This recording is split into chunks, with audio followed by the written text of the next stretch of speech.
Pesantren itu adalah sistem pengajaran di mana setelah diajarkan itu dirasakan, diamalkan, dijiwai.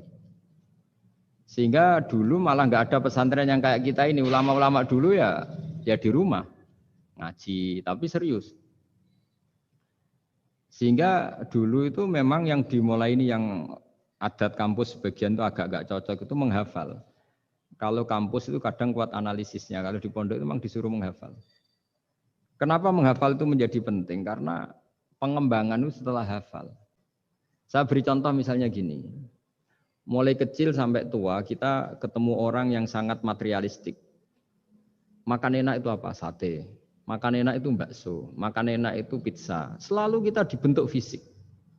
Tapi kalau kita ngaji sama ulama, makan enak itu apa? Assalamualaikum warahmatullahi wabarakatuh. Oke sahabat-sahabat sekalian, marilah kita dengarkan bersama pengajian agama dari Kiai Haji Ahmad Bahaudin Nur Salim, atau yang kerap kita sapa dengan Gus Bahak ini. Beliau adalah ulama yang menyejukkan hati untuk kita ikuti. Mohon untuk kita dengarkan sampai selesai biar kita tidak gagal faham dalam menyikapinya.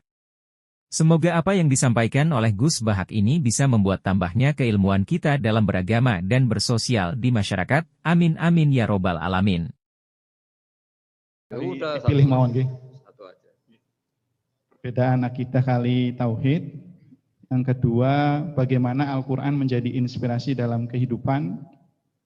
Berkesempatan di mondok pesantren, sementara ada di antara kita yang belum merasakan mondok di pesantren, belajar ilmu Al-Qur'an, maka ada beberapa yang mengikuti orang yang berani menafsiri tapi keblinger. Jadi tafsir ayam kambing adalah ulama, atau ada yang khawatir menafsiri sendiri jadi salah. Mohon pencerahan dari Gus Bahar. Bismillahirrahmanirrahim. Alhamdulillah ini terakhir semangat sekali saya sudah. Begini ya. Jadi kalau biasanya ini sering dipakai Pak Kures ya, sesuatu itu pakai madatul kalimah atau kosakata. Jadi kalau akoda itu dari ain qafdal maknanya mengikat. Sehingga kalau kita transaksi disebut apa? Akad. Jadi sesuatu yang mengikat disebut akad. Kata turunannya bisa akidah, sesuatu yang sudah komitmen itu disebut akad atau akidah. Kita berkomitmen iman bahwa Allah satu. Nah satu itu bahasa Arabnya wahid. Terus dari kata wahada wahidu tauhidan, mengesahkan Allah itu disebut apa? Tauhid. Tauhid itu dimulai la syarikalah, bahwa tidak ada kekuatan di luar Allah yang sekuat Allah, disebut tauhid. Jadi akidah dan tauhid itu sama, akidah ya tauhid, tauhid juga akidah. Jadi itu sama. Makanya yang dikatakan Islam itu apa? Yang dikatakan Islam itu adalah al-i'tiqad atau al-aqidah bil janan, akidah tertanam di hati, wa nutqu bil lisan, kemudian akidah itu kita lafadzkan, kita ucapkan, wal amal bil arkan, dan implementasi fisik kita juga seperti itu.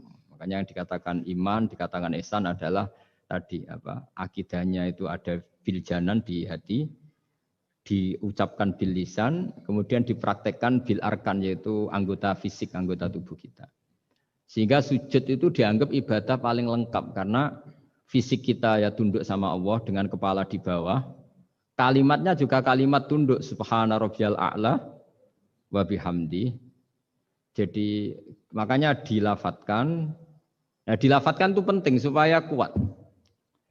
Makanya kita ini menyesali betul ketika ada perdebatan niat itu dilafatkan apa enggak. Itu enggak penting. Sebetulnya semua kita yang NU atau yang ahli sunnah atau siapa saja mengatakan melafatkan niat itu sunat. Jadi tidak mengatakan wajib. Tapi yang menentang dilafatkan juga kebablasan. Ngelafatkan saja kok enggak boleh. Makanya dulu itu ada guyonan ketika penguasanya itu niat duhur gimana? Dijawab usolli fardhu dzuri, salah, niat ada di hati. Barang yang satu kuasa, niat duhur gimana? Ditulis niat ada di hati, enggak, yang benar usolli fardhu dzuri. Ya ribet kalau gitu. Jadi akidah dari kata akoda. Akoda itu mengikat. Sehingga disebut akdun nikah, berarti ikatan nikah. Akdul ba' berarti hukum jual beli yang sudah jadi. Ya. Akidah itu kata turunan dari itu. Sehingga maknanya apa? Komitmen kita terhadap agama ini. Komitmen kita terhadap Islam. Apa komitmen yang paling dasar dalam Islam? Tauhid, mengesahkan Allah bahwa tidak ada Tuhan selain Allah. Nah, terus tadi yang menyangkut tafsir ya, tidak semua kita pernah mondok. Jawabannya sudah tahu lah kalau tidak semua kita itu pernah mondok. Tapi begini ya, pesantren itu dulu itu tidak harus seperti ini yang di pondok saya atau di pondok-pondok yang lain. Pesantren itu adalah sistem pengajaran di mana setelah diajarkan itu dirasakan, diamalkan, dijiwai. Sehingga dulu malah nggak ada pesantren yang kayak kita ini. Ulama-ulama dulu ya di rumah ngaji, tapi serius. Sehingga dulu itu memang yang dimulai ini yang adat kampus sebagian itu agak nggak cocok itu menghafal. Kalau kampus itu kadang kuat analisisnya, kalau di pondok itu memang disuruh menghafal. Kenapa menghafal itu menjadi penting? Karena pengembangan itu setelah hafal. Tapi kalau tidak hafal, maka sebenarnya kita tidak pernah mengembangkan agama, mengembangkan pikiran kita sendiri. Sehingga kita ini butuh hafal. Meskipun setelah itu ada analisis. Saya beri contoh misalnya gini. Mulai kecil sampai tua kita ketemu orang yang sangat materialistik. Makan enak itu apa? Sate. Makan enak itu bakso. Makan enak itu pizza. Selalu kita dibentuk fisik. Tapi kalau kita ngaji sama ulama, makan enak itu apa? Ya saat kamu lapar. Maka ulama dulu mengatakan makanan enak itu apa? Idamuhu alju, lauknya adalah lapar. Kalau kamu lapar semua makanan enak. Ini kearifan.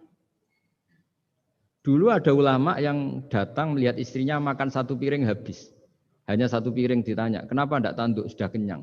Alhamdulillah, berarti saya tidak butuh korupsi. Ternyata istri saya hanya makan satu piring kenyang. Kalau makannya 1 ton, baru saya butuh korupsi karena tidak cukup. Begitu juga melihat ngopi. Setiap orang cowok, kalau ngopi itu senang sekali. Bahwa ternyata untuk senang itu tidak harus selingkuh, tidak harus maksiat, tidak harus ke klub atau tempat-tempat yang salah. Jadi ulama dulu itu cara kearifannya itu dijaga oleh hal-hal yang sepele. Ternyata saya ngopi itu bisa senang. Ya berarti senang itu tidak harus maksiat.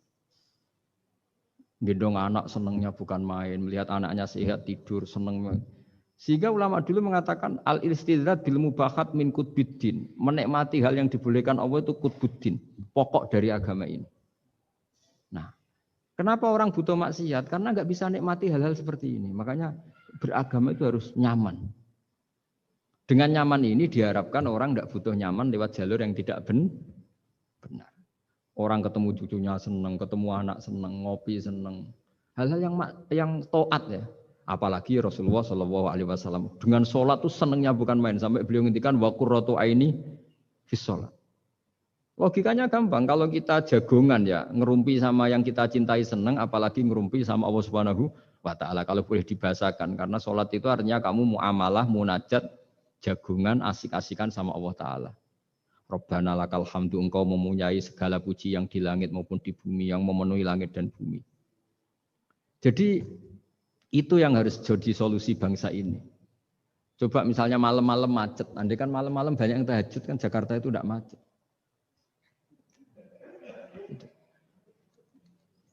Jadi ulama itu ingin menjadikan taat itu solusi. Makanya qul bi fadlillah bi rahmati fa bidzalika falyafrahu.